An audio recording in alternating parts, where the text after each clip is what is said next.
الحمد لله رب العالمين والعاقبة للمتقين وأصلي وأسلم على نبينا محمد وعلى آله وصحبه أجمعين أما بعد أعوذ بالله من الشيطان الرجيم وقضى ربك ألا تعبدوا إلا إياه وبالوالدين إحسانا. معزز علماء کرام، بزرگوں، عزیز نوجوانوں، ماں اور بہنیں اور عزیز بچوں، یہ جو ہمارا کانفرنس ہے اس کا ایک خاص عنوان ہے چیلنجز. چیلنجز جب سنیں گے تو اس کا مفہوم بہت بڑا ہے. انسان کو اپنی زندگی میں بہت سارے چیلنجز یعنی مشکلوں کا سامنا کرنا پڑتا ہے. وہ کیا کیا ہو سکتے ہیں اور اس کا کیا حل ہے. اسی لیے ہر مقرر کو الگ الگ عنوان یعنی چیلنجز کے نام سے دیا گیا ہے. ابھی جو آپ کو سننا ہے وہ ایک بہت بنیادی چیلنجز ہیں.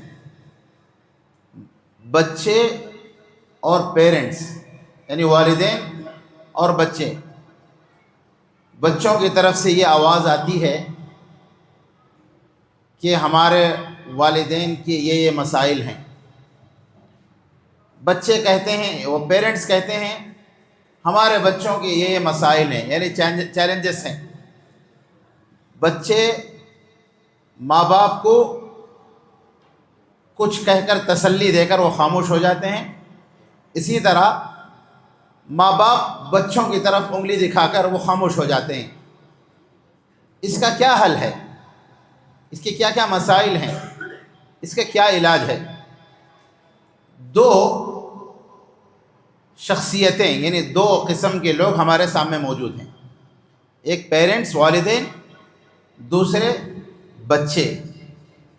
اس میں بچے بھی ہیں بچیاں بھی ہیں. پیرنٹس میں ماں باپ دونوں ہیں. اس لیے اگر دونوں لوگوں کو سامنے رکھیں تو پہلے نمبر پہ ماں باپ آتے ہیں، اس کے بعد بچے آتے ہیں. بچے کچھ چاہتے ہیں ماں باپ سے، بچوں کے کچھ مسائل ہیں. اسی لیے پہلے ان بچوں کے جو گزارش ہیں یا ان کے چیلنجز ہیں اس کو ہم سنیں گے کہ وہ کیا ماں باپ کے اندر کیا کیا دیکھنا چاہتے ہیں. اس کے بعد یہ ختم ہونے کے بعد دوسرا جو گروپ ہے بچوں کا، ان بچوں میں یہ ماں باپ کیا کیا دیکھنا چاہتے ہیں. اس لیے ہم سب سے پہلے ذہن بنا لیں ماں باپ سے بچے کیا امید لگائے ہوئے ہیں، کیا توقع رکھے ہوئے ہیں. تو سب سے پہلے اگر غور کریں، ہر شخص ماں یا باپ کا مقام رکھتا ہے یا ہونے والا ہے یا ہوگا. ہر صورت میں ایک دن انشاءاللہ وہ باپ بنے گا یا اسی طرح ماں اور بہنیں ماں بنیں گی. تو یہ ماں اور باپ سے کچھ امید لگائے ہوئے ہیں، کچھ ان کے شکایتیں ہیں یوں کہیے، وہ دیکھنا چاہتے ہیں، اس کی اصلاح چاہتے ہیں. سب سے پہلا، کیونکہ وقت بڑا کم ہے اس لیے اصل ٹاپک پر انشاءاللہ گفتگو ہوگی. سب سے بنیادی طور پر اسلام جو اصول سکھایا ہے ماں باپ کو بننے کا، کوئی یہ چاہتا میں ماں بنوں، کوئی یہ چاہتا میں باپ بنوں، تو سب سے پہلے کہاں سے شروع ہوتا ماں بننے کا؟ اس کے رشتے سے جڑتا ہے. میری بیوی کیسی ہونی چاہیے، میرا شوہر کیسا ہونا چاہیے. اسی لیے اس نقطے کی طرف اشارہ کرتے ہوئے اسلام نے کہا لوگ عام طور پہ تنکح المرء باربعین یا لاربعین، عام طور پہ بیوی کا انتخاب 4 چیزوں کو دیکھ کر کیا جاتا ہے. اسی طرح مردوں کو بھی دیکھ کر کیا جاتا ہے. دونوں یہ بہت ساری کوالٹیز کے بعد اللہ کے نبی صلی اللہ علیہ وسلم نے فرمایا فاظفر بذات الدین، تمہیں کس چیز کا خیال کرنا ہے. اور بہت سے کوالٹیز ہوں اچھی بات ہے، نور علی نور، لیکن اگر یہ کوالٹی ماں یعنی شوہر یا بیوی کے اندر نہیں ہے، باقی سب کچھ ہے آپ چھوڑ دیجیے. لیکن اس کے ساتھ سب کچھ ہے الحمدللہ، سونے پر سہاگا جسے کہتے ہیں. پہلی کوالٹی یہ ہے، جس کو ہم ماں بنانا چاہتے ہیں یا جس کو ہم شوہر بنانا چاہتے ہیں وہ دیندار ہو۔ دیندار کیسے ہوگا؟ اس کے باپ کے ذریعے، اس کے گھر کے ذریعے، یا اسی طرح اس کی شخصیت کو دیکھ کر بھی اندازہ لگا سکتے ہیں کہ یہ کن لوگوں کے ساتھ اٹھتا بیٹھتا ہے، اس کا کاروبار کیا ہے، اس کے مسجد سے تعلقات کیسے ہیں، اس سے اللہ رب العالمین سے روابط کیسے ہیں۔ یہ تو بنیادی چیز یہ ہے کہ دیندار دیکھنا چاہتے ہیں ماں باپ، بچے ماں باپ کو کیا دیکھنا چاہتے ہیں؟ بچے ماں باپ کو دیندار دیکھنا چاہتے ہیں۔ اس لیے ہم شادی کرنا چاہتے ہیں تو فوراً دینداری کو ترجیح دے کر اس پر ہم جو ہے فوراً راضی ہو جائیں۔ دوسرا نقطہ، شادی ہو جانے کے بعد جو مسائل، جو بچوں میں جو بگاڑ جو پیدا ہوا ہے، اس کے بہت سارے اسباب ہیں، اسلام نے اس کی طرف اشارہ کیا ہے۔ شادی ہو جانے کے بعد انسان خوشی میں اپنے حد کو نہیں پار کر سکتا ہے۔ خوشیاں یا غمیوں کا بھی اسلام نے حدود قائم کیے ہیں، اسی کے اندر وہ خوشیاں منا سکتا ہے۔ اس لیے جو سب سے بڑی خوشی شادی کے بعد میاں بیوی کا جو ملن ہے، اس میں اپنی خواہش، جنسی خواہش پورا کرتے وقت اسلام نے وہاں بھی ایک ادب سکھایا ہے کہ وہاں دعا پڑھا جائے، اللہم جنبنی الشیطان وجنب الشیطان ما رزقتنا۔ ہوتا یہ ہے کہ نبی صلی اللہ علیہ وسلم نے فرمایا جو بندہ یہ دعا کا اہتمام کرے، کمرے میں داخل ہوتے ہی انسان دونوں پڑھ لے میاں بیوی، اس سے فائدہ یہ ہے کہ ان کی کوہ سے جو نسل ہونے والی ہے وہ شیطان کے شر سے محفوظ ہو جاتی ہے۔ انسان کو بگاڑنے والی چیز، یعنی بچوں کو خراب کرنے والی چیز کیا ہے؟ شیطان ہے۔ وہ ہمارے بابا آدم کو تک بھی نہیں چھوڑا، تو لہذا شیطان کی پناہ کب مانگنا ہے؟ شادی ہوتی ہی، جب جیسے میاں بیوی کمرے میں داخل ہوتے ہیں اس دعا کا اہتمام کریں۔ بڑا غور طلب مسئلہ ہے، بہت سارے لوگوں کو یہ دعا بھی عجیب لگتی ہے، بہت سارے لوگوں کو معلوم بھی نہیں۔ اس لیے جو بگاڑ پیدا جو بنیادی طور پہ وہ یہ ہے کہ ہم لوگ اس دعا سے واقف نہیں ہیں۔ اس دعا کا ضرور اہتمام کرنا چاہیے تاکہ یہ بچے ہماری آنکھوں کا ٹھنڈک بن سکے۔ اس کے علاوہ ادب یہ ہے، بچوں میں جو بگاڑ ہونے کا جو نقصان یہ ہے کہ بچہ ہو جانے کے بعد اللہ رب العالمین کی یہ نعمت ہے، فوراً یہ نعمت ملنے کے بعد اس کی کچھ قدر کرنی ہے، اس کا کچھ اہتمام کرنا ہے۔ سب سے پہلے اچھے نام کا انتخاب کرنا ہے۔ انسان نام سے پہچانا جاتا ہے، اس نام سے لوگوں میں مشہور ہوتا ہے، یہاں تک کہ اس نام کو باقاعدہ پورے آسمان میں وہ نام مانوس ہوتا ہے۔ اگر ایسا نام ہو اور نام کا اثر خود اس کے شخصیت پر بھی پڑتا ہے، بہت سارے اس وقت لوگ اگر دیکھیں بچوں کا نام ایسا رکھتے ہیں سامنے والا فیصلہ نہیں کر پاتا ہے کہ یہ مسلمان ہے یا غیر مسلم ہے۔ یہاں سے بگاڑ شروع ہو گیا، ایک تو کمرے سے شروع ہوا، پھر اس کے بعد اولاد ملی تو یہاں سے بگاڑ شروع ہوا۔ یہی وجہ ہے، یہ بچے چاہتے ہیں کہ ہمارے ماں باپ کیسے ہوں۔ تیسرا اہم، 7 دن کے بعد انسان کو عقیقہ کر دینا چاہیے کہ نبی صلی اللہ علیہ وسلم نے کیا فرمایا؟ کل غلام مرتہن بعقیقہ، ہر جو جان ہے بنی ہوئی رہتی ہے حقیقے سے۔ 7 دن کے فوراً بعد، اسپتال میں ہو، گھر میں ہو، جس کنٹری میں ہو، جہاں بھی ہو، آپ فوراً اس کا حق ادا کر دیں۔ لیکن ہمارے لیے ساری خوشیاں منانے کے لیے پیسے تیار ہیں، وقت ہے، لوگوں کو جمع کرنا آتا ہے، لیکن حقیقی کی بات آئے تو اس کو روک دیتے ہیں۔ کب حقیقہ ہے؟ کوئی شادی کے بعد کرتا ہے، کوئی جوانی میں کرتا ہے، لیکن یہاں لوگ دین میں کمزور ہوتے ہوتے اس قدر آگے بڑھے ہیں، حقیقی کو 7ویں دن کو چھوڑ کر کب کرتے ہیں؟ کہتے ہیں میرا گھر بننے والا ہے، میری دکان اوپن ہونے والی ہے، اس گھر میں یا یوں کہیے ولیمے میں کہتے ہیں حقیقہ کر دیتے ہیں۔ بھائی اس وقت تک اس بچے کو کیا پینڈنگ میں رکھے تھے؟ عبادت کب کرنا ہے؟ اسی وقت کرنا ہے، اسی شکل میں کرنا ہے۔ عقیقہ عبادت ہے، کب کرنا ہے؟ 7ویں دن کرنا ہے۔ اس عبادت کو ہو نبی صلی اللہ علیہ وسلم کی سنت پہ عمل کرنا چاہیے۔ یہی وجہ ہے بچپن ہی سے ہم ساری چیزوں میں تربیت نہیں کر پاتے ہیں تو آگے چل کر یہ بچے ہمارے نہیں ہو پاتے۔ اس کے علاوہ مسئلہ آتا ہے اسی بچے سے جڑا ہوا، جو بچوں میں جو بگاڑ پیدا ہوتی ہے، دودھ پلانے کا مسئلہ ہے۔ اللہ رب العالمین نے کیا اعلان فرمایا؟ والوالدات یرضعن اولادہن حولین کاملین، 2 سال تک یعنی 24 مہینے دودھ پلانا ہے۔ جب ایک ماں اپنے جگر سے لگا کر دودھ پلاتی ہے، اس کی محبت اس پر خود بخود بسنے لگتی ہے.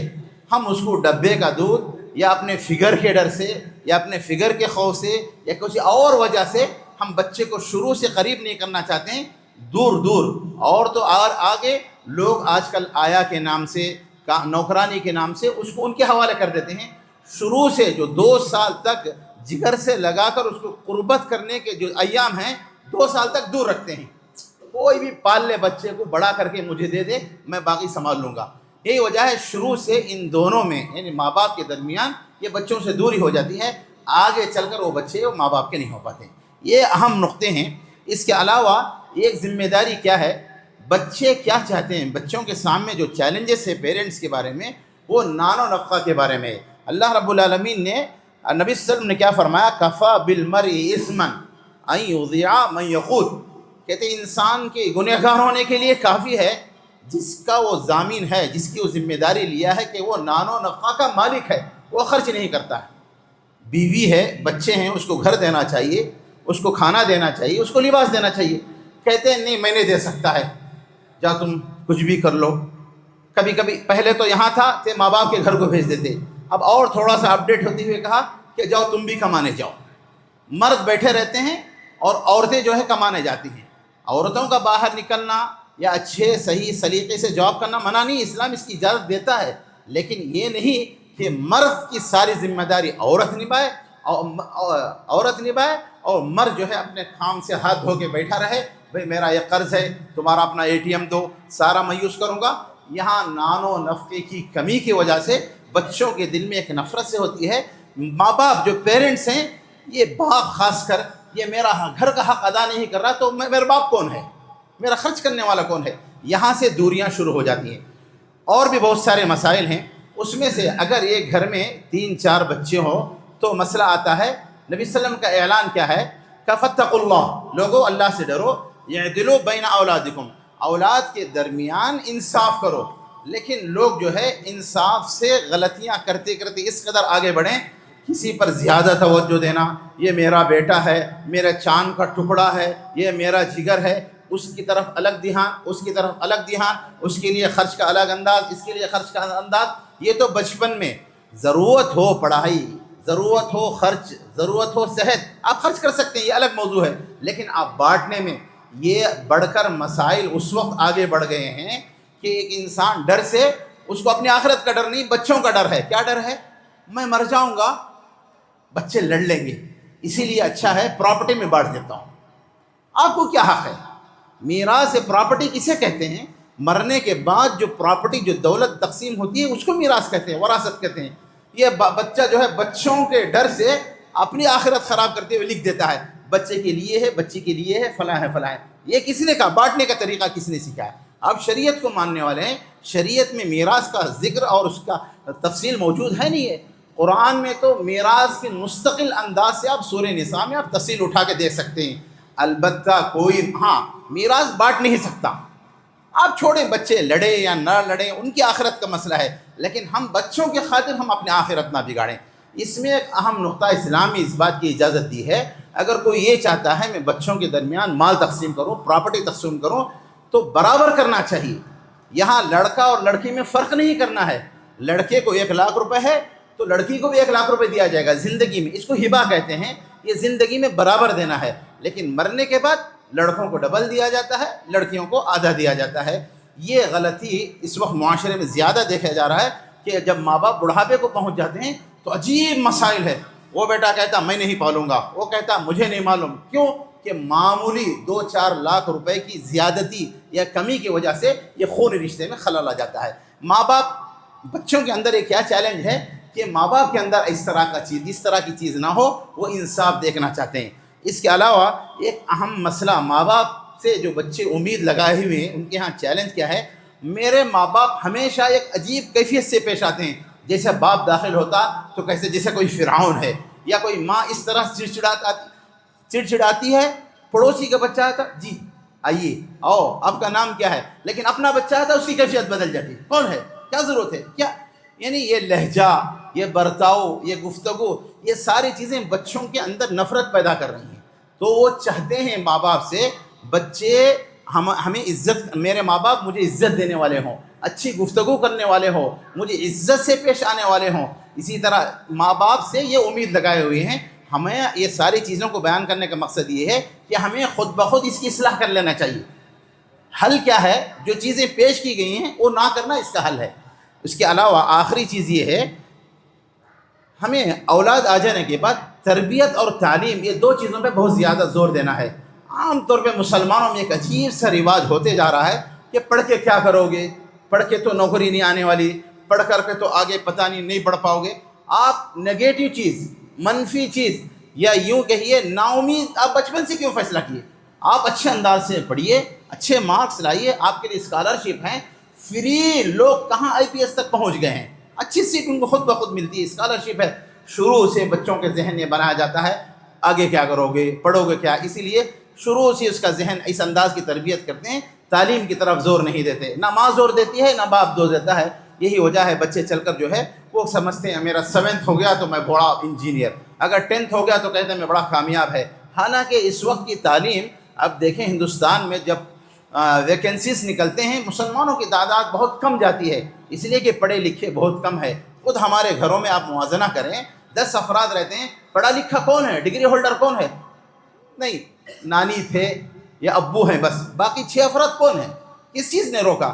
یہ بچے چاہتے ہیں ماں باپ سے کہ تم محنت کرے، بھلے 3 وقت کا کھانا نہ کھا کے 2 وقت کھانا کھا کے بچوں کو اچھے انداز سے پڑھائیں، ان کو سختی کریں. دوا ہمیشہ کڑوی ہوتی ہے، لیکن بعد میں چل کے اگر ہم سستی کا شکار ہو جائیں گے، کہتے ہیں میرے ماں باپ مجھے نہیں پڑھائے، میرے ماں باپ سختی کرتے تو ہم پڑھ لیتے، تھوڑا سا توجہ کر لیتے تو میں بھی آج اس پوزیشن پہ نہ ہوتا بلکہ دوسری پوزیشن پہ ہوتا. یہ آگے چل کر جو ہے پیرنٹس کو جو ہے دوست دینے والے ہوں گے. بہرحال خلاصہ یہ ہے کہ یہ ایک لوگوں کی یہ پہلی قسم جو ہے ماں باپ، بچوں کے پاس جو چیلنجز ہیں وہ یہ ہیں، بہت زیادہ امید پیرنٹس سے لگائے ہوئے والدین سے. لہذا تمام چیزوں کی اصلاح کرتے ہوئے جو بچے چاہتے ہیں ہمارا وہ اپنا خون ہے، میرے گھر میں پلے جانے والے ہیں، لہذا پوری قربانی کے ساتھ یہ نقطوں پر جو ہے ہم ان پر توجہ دیں. دوسری جو قسم ہے، وقت ختم ہو گیا، بہت مختصر انداز سے. دوسری جو قسم ہے، یہ ماں باپ بچوں سے کیا چاہتے ہیں. نوجوان دوستو، آپ جانتے ہیں ایک ماں تقریباً 9 مہینے تک اپنے ماں پیٹ میں رکھ کر اس کو جنم دیتی ہے، اس کے بعد پالتی ہے، پوستی ہے، بڑا کرتی ہے، سب کچھ کرتی ہے، سب کچھ کرتی ہے. جب آپ طاقتور ہو جاتے ہیں تو مکمل طور سے جو ہے آپ ماں باپ کے دشمن ہو جاتے ہیں. اس کی وجہ کیا؟ یہ دیکھنا نہیں چاہتے ہیں. سب سے پہلا اہم نقطہ یہ ہے، آپ دنیا والوں کو سلام کرتے ہیں، ماں باپ کو کیوں سلام نہیں کرتے؟ کوئی بھی فیوریٹس بچوں کو، بچے سلام کرتے ہیں ماں کو، گھس دھڑل سے گھس گئے نہیں، آپ سلام کیجیے، ماں کو سلام کیجیے، باپ کو سلام کیجیے، جس سے محبت پیدا ہوتی ہے. دوسرا اہم نقطہ یہ ہے، خاص کر وہ جب بیمار ہو جائیں، بڑی عمر کو ہو جائیں، تو آپ ان کے ساتھ اس عمر میں محتاج ہیں. جب وہ طاقتور تھے آپ کو نہیں بلاتے تھے، اب بیمار ہوئے تب ضرورت پڑی ہے، ایسے موقع پر آپ کہیں میں بزی ہوں، میں وقت نہیں دے سکتا. یہ ماں باپ سے امید لگائے ہیں کمزوری کے وقت، بیمار کے وقت جو ہے آپ ان کی جو ہے مدد کریں. اس کے علاوہ آپ بہت اہم مسئلہ یہ ہے کہ لوگ جو ہے کہ میری بیوی ہے، بیوی پر جو ہے ماں باپ کو الگ کر کے میری بیوی کا، ٹھیک ہے آپ بیوی کا حق ہے آپ ادا کیجئے، لیکن بیوی سے ماں باپ بھی تو ہیں، ان کا حق کون ادا کرے گا؟ کیا روڈ پہ جانے والا کوئی کہے گا آج سے آپ میرے باپ ہیں، میں آپ کی خدمت کروں گا؟ نہیں، آپ کے باپ ہیں، آپ کی ماں ہے، آپ سے امید لگائے ہیں، آپ سے تمنا ہے، لہذا ان کا خیال کریں. اس کے علاوہ ان کے حق میں ہمیشہ دعا کریں. اللہ نے دعا سکھائی، رب ارحمہما کما ربیانی صغیرا. ہم جب بھی ہاتھ اٹھائیں ماں باپ کے لیے دعا کریں، اللہ میرے باپ کو لمبی عمر دے، میری ماں کو لمبی عمر دے، یا 2 لوگ دنیا سے جا چکے اللہ ان کو کھرور جنت دے. ہمارے لیے وقت نہیں ہے، ماں کے لیے دعا بھی نہیں کر سکتے، باپ کے لیے دعا نہیں کر سکتے. اس کے علاوہ بلند آواز سے بولنا یہ بھی ہے. اس کے علاوہ آج کل کا اہم نقطہ یہ ہے، یہ اہم پریشانی، چیلنج یہ ہے کہ بچے موبائل میں اس قدر مشغول، ماں تڑپتی رہے، باپ تڑپتا رہے. اس سے چل کر اور جو مسئلہ آیا ورک فرام ہوم، یہ بھی ایک عجیب مسئلہ ہے، اس میں بھی لوگ تڑپتے رہیں، اس سے مطلب نہیں ہے. دوستو یہ ایسا ہونا نہیں چاہیے. ماں باپ آپ کو اس عمر تک پہنچائیں، آپ سے کچھ امید لگائے ہوئے ہیں، کچھ چاہتے ہیں کہ وہ جو ہے آپ ان کے ساتھ اچھا برتاؤ کریں، اور خاص کر اس وقت آپ اس کی طاقت رکھتے ہیں. تبھی آپ طاقت نہیں رکھتے تو امید نہیں لگاتے، آپ اس چیز کو کرنے کی قدرت رکھتے ہیں، اسی لیے آپ سے امید لگائے ہیں. کیونکہ یہ اہم مسئلہ تھا، زیادہ وقت اس میں لیا گیا ہے بچوں کے لیے. حقیقت میں بچوں کی بگاڑ ہماری کمزوری کی وجہ سے ہوتی ہے، اور والدین کے جو حقوق ہیں عام طور پہ اسٹیجوں پہ بیان کیا جاتا ہے. دونوں حقوقوں کو ہم نے سنا، دونوں چیلنجزوں کو ہم سنا۔ انشاءاللہ آج جاتے جاتے اس کانفرنس سے یہ سبق لے جائیں کہ میرے بچے میری آنکھوں کی ٹھنڈک بنے، یا بچے یہ اللہ سے دعا کریں میرے ماں باپ ہمارے لیے ہی خیر خواہ ہیں، کوئی دوست، کوئی پڑوسی، کوئی اور خیر خواہ نہیں ہو سکتا۔ اللہ تعالیٰ اس موضوع کو اچھے انداز سے سمجھتے ہوئے اس پر عمل کرنے کی توفیق عطا فرمائے، پوروں کے حقوق کو مکمل طور پہ ادا کرنے کی توفیق عطا فرمائے۔ وصلی اللہ علی نبینا محمد۔